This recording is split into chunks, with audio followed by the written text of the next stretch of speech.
后来今年最佳航空公司的排名出来了，这个冠军并不是大家所熟悉的阿联酋，或者是卡达航空，是由南韩的大韩航空摕到第一名。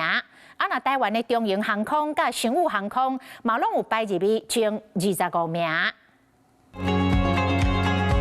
来看经济舱的座位，大韩航空拍败卡达，拿下今年全球最佳航空公司冠军。其中的关键，就伫大韩保持经济舱原本座位的配置。一般的航空公司来说，都会采取就是客制化，可能飞机过来的时候的话，我们为了要改装，增加几个位置。那当然增加几个位置的话，其实座位的间距或者是宽敞度的话，一定会有所影响。评鉴讲到大韩航空经济舱的座椅，前后计大概84到88公分的距离。以波音777的飞行机型来讲，大韩航空保持每一排333的配置，也就是一排拢总有9个位。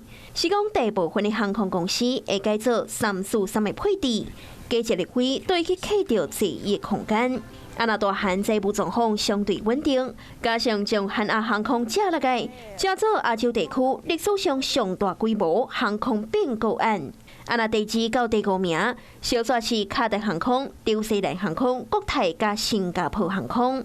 那台湾的中营甲商务嘛有一本，分别排伫第11甲第18名。星宇航空的话，大家也都知道，张国伟董事长是从长荣航空出身，它本身的体系两者是一样的。即便有改装位置，一般的民众来讲，如果搭乘长荣或者是星宇，好像也会觉得说，就是比其他的国际的航空公司来讲，还是稍微膝盖与前面座位的间距有稍微多一点点。这长途的飞行机，要安怎让旅客坐了舒适和安全，嘛正做竞争的关键。Hello， 我是林明瑞。想要抢先掌握最及时的新闻资讯吗？赶快订阅、按赞、开启小铃铛，锁定我们华视新闻的 YouTube 频道。